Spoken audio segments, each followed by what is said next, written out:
Aujourd'hui, nous allons faire une vidéo sur la masse volumique. Ça veut dire que lorsqu'on parle de masse volumique, c'est important de penser au fait que chaque substance pure ou matière a une propriété physique qu'on appelle la masse volumique. Je vais utiliser aujourd'hui une balance électronique. J'ai 4 métaux ici, ainsi qu'un cylindre gradué avec 30 ml d'eau. Et je vais expliquer comment est-ce qu'avec ces deux appareils ou ces deux pièces d'équipement, je vais être capable de calculer la masse volumique. Donc, premièrement, regardons un peu de théorie. Alors, le sujet d'aujourd'hui, c'est la masse volumique. Et donc, lorsqu'on parle de masse volumique, qui est une propriété physique, il faut se dire qu'on a une petite équation. Donc, M majuscule V, c'est une représentation de masse volumique. C'est égal à la division entre un nombre qui est la masse divisé par le volume. Et bien sûr, la masse volumique, c'est la... Alors, ici, je voulais montrer comment est-ce que on pouvait simplifier la formule en disant que la masse volumique, on peut l'écrire comme étant ici la masse sur le volume. Donc, si on veut savoir la masse volumique, on a besoin de deux informations utiles. Et ça, c'est le but du laboratoire qu'on va faire aujourd'hui. Alors, voici le tableau que nous allons utiliser. Le tableau qui est sur la masse volumique de différents métaux. Comme cela. Alors, ce que je vais faire, on va prendre des mesures en ce qui concerne les 4 métaux que nous avons. Donc, voici les 4 métaux que j'ai ici. Le premier ici est le cuivre, celui-ci l'aluminium, ici est le fer et ici nous avons le laiton. Donc, nous allons voir si nous pouvons expérimentalement trouver la masse volumique. Donc, la première mesure que je vais faire, ce sera de trouver le volume.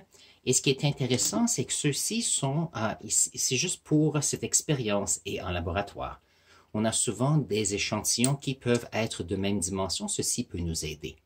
Nous pouvons trouver le volume de ces cylindres, soit mathématiquement. Donc, il y a des formules mathématiques pour trouver les volumes. On n'a qu'à mesurer ici le diamètre, la hauteur et nous avons un cylindre. Donc, mathématiquement, nous pouvons trouver la valeur. Une autre chose qu'on peut faire, c'est qu'on peut aussi regarder le déplacement d'eau. Donc, ici, j'ai un cylindre gradué. Donc, ici, j'ai une pente sur ma caméra, mais nous avons ici 30 ml, qui est le volume d'eau que j'ai présentement. Donc, si je veux savoir quel est le volume de ce morceau de métal, ce qui est intéressant, c'est que 1 millilitre égale à 1 cm3. Alors, ce que je vais faire, c'est que alors ici, tranquillement, j'ai ce morceau de métal qui est allé dans mon cylindre gradué. Nous avons 36, ici 35, 36, plus un petit peu. Donc, ce n'est pas évident avec l'angle de ma caméra. Ça veut dire que si j'ai une augmentation de volume de, et on va juste pour confirmer, 5, 6, je vais faire 0,5, juste pour s'assurer que tout va bien. J'ai donc 6,5 millilitres. Ça veut dire que j'ai 6,5 cm3. Maintenant, ce qui est intéressant, c'est que tous ces cylindres ont le même volume. Donc ça rend assez facile la première partie de notre expérience. Maintenant, ce qu'il faut faire, je vais aller chercher, on va reprendre les cylindres et on va mesurer la masse. Alors, ce que je vais faire, c'est que je vais mesurer la masse. Je vais rapprocher la caméra, comme ça vous allez pouvoir voir ici les mesures que je vais prendre au fur et à mesure que ce laboratoire avance. Donc, voyons voir, on peut voir que j'ai une mise à 0 ici dans la balance. J'ai ici une précision de 0,01 g, donc une assez bonne précision. Je vais commencer avec celui-ci qui est l'aluminium. Voyons voir. J'ai ici 17,91. Donc 17,91 grammes. Donc, Nous avons ici le cuivre. Le cuivre a le même volume, mais puisque c'est une matière différente, voyons voir la masse ici. Ah, tiens, c'est très différent. J'ai 58,79. Comme ceci. Nous allons maintenant regarder le fer. Le fer est un peu différent, différentes couleurs. Nous avons ici une masse de 51,65. 65.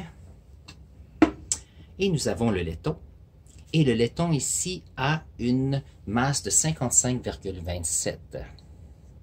Donc ici, ce qui est intéressant, c'est qu'on peut voir qu'on a ici quatre métaux différents avec le même volume. Par contre, ils ont des masses différentes.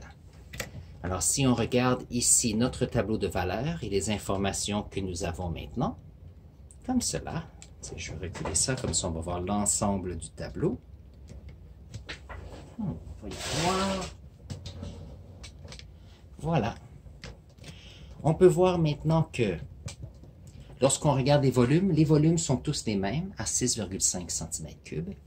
Par contre, les masses ont des différences. Et ici, j'ai identifié ce que moi je sais de ces métaux.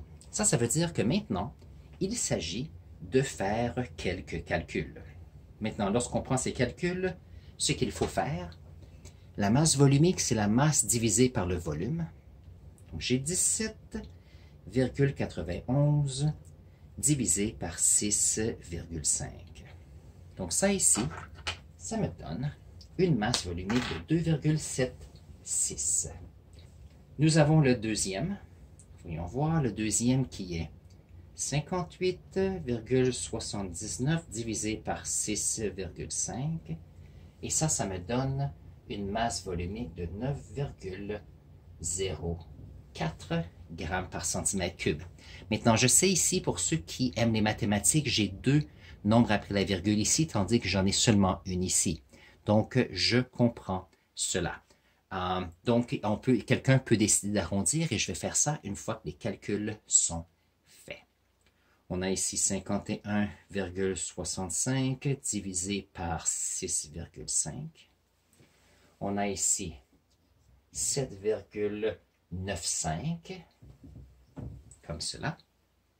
Et pour le laiton, on a 55,27 divisé par 6,5.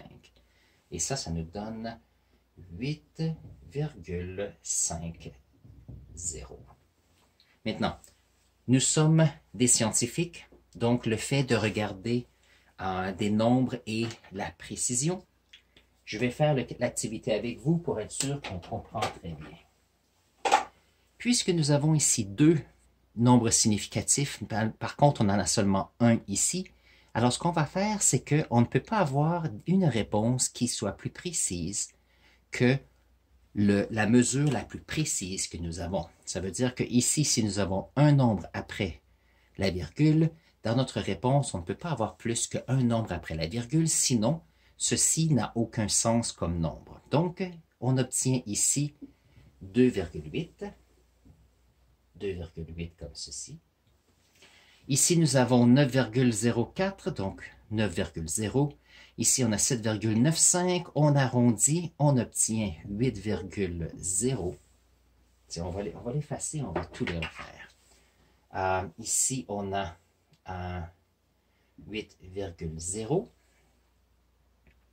Nous avons ici 9,0. Nous avons 2,8. Et nous avons 8,5. Donc, les précisions sont importantes ici. Maintenant, ça ici, c'est ce qu'on appelle des nombres expérimentaux. Alors, c'est un nombre, excusez, des nombres expérimentaux. Donc, je vais marquer ici l'expérience.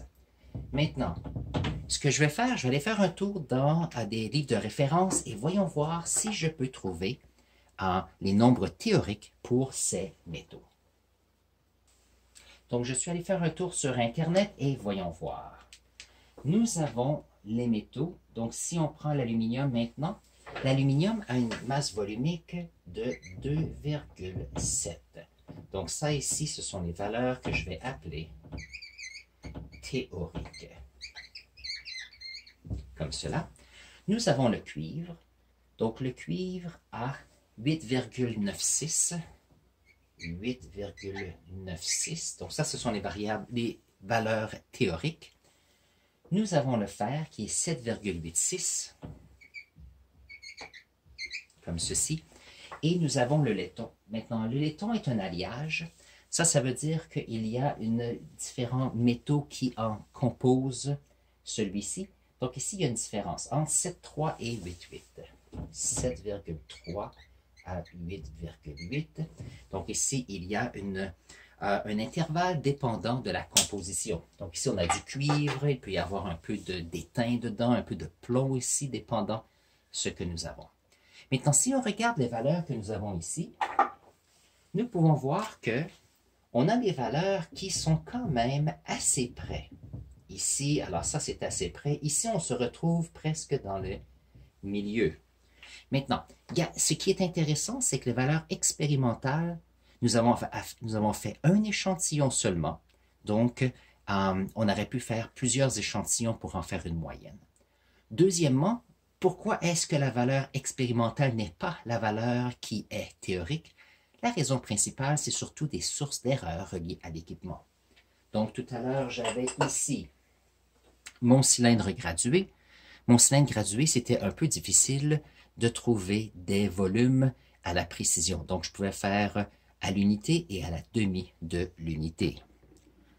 Si j'avais ici un cylindre gradué qui était de 25 cm au cube ou 25 millilitres, peut-être que je pourrais avoir une meilleure donnée.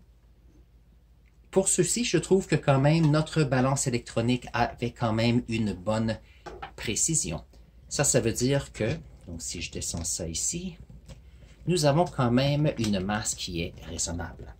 Alors ici, ce que je viens de vous montrer, c'est qu'est-ce que c'est la masse volumique, que différents métaux, donc ici j'ai 4 métaux différents, sont des substances ici, et donc nous avons différentes substances, et donc une propriété physique qui est la masse volumique, qui est différente.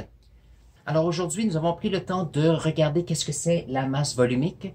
J'ai ici mon tableau de valeurs, on a ci remarquer comment est-ce que nos valeurs expérimentales étaient quand même très près des valeurs théoriques. Sur ce, si vous avez des questions, n'hésitez pas de les mettre dans les commentaires ci-dessous, ça me fera plaisir d'y répondre.